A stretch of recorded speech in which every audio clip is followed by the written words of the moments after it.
Terima kasih masih bersama kami. Pemirsa, ratusan rumah di kawasan pesisir Belawan kembali terendam pasang air laut atau banjirop.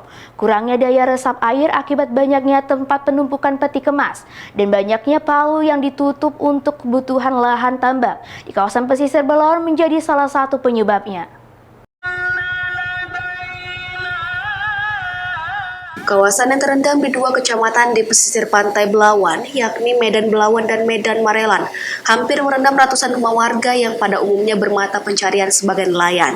Akibat banjirop, air laut yang meluas hingga ke inti kota Pelabuhan Belawan dan rumah penduduk yang harta bendanya tak bisa diselamatkan, diprediksi akan terus terjadi hingga 2 hari ke depan.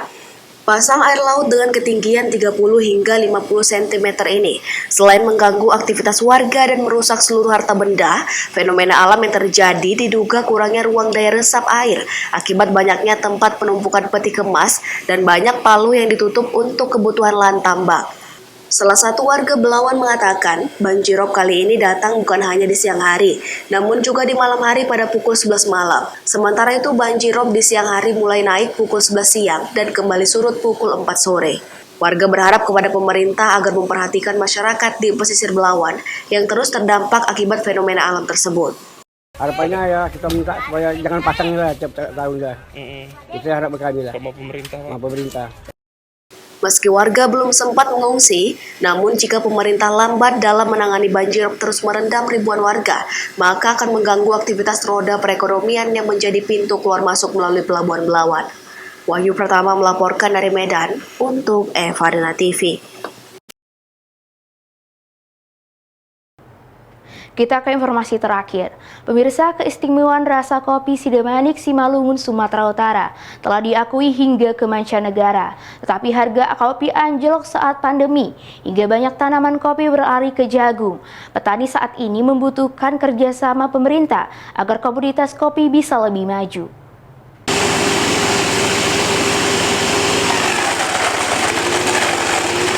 Dampak pembatasan aktivitas bisnis secara global yang terjadi pada masa pandemi puncak di tahun 2020 menyebabkan harga pasaran kopi khas Sidamanik di tingkat petani anjlok.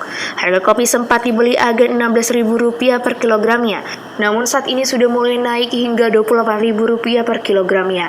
Sepanjang pergerakan harga kopi, petani mengaku berdampak pada minat petani untuk mengembangkan budidaya tanaman kopi. Akibatnya banyak kawasan tanaman pertanian kopi sudah beralih fungsi ke tanaman jagung.